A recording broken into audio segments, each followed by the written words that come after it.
çiçeğisen, Qobalı qız, qobalı. Göyçəklərin göyçəksən, Qobalı qız, qobalı.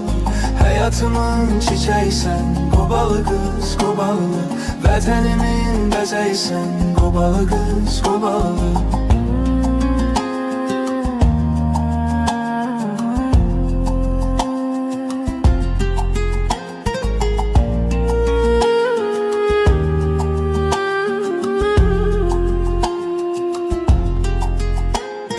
Nəfəsindən duyuram mən çiçəklərin ətrini. Bu dünyada mənim kimi bilən anı qədrini. Şöhrətini ulduzlara, aya, günə yazmışam. Surətini ürəyimin divarından asmışam. Bir ışıq düşür üstümə adını deyən.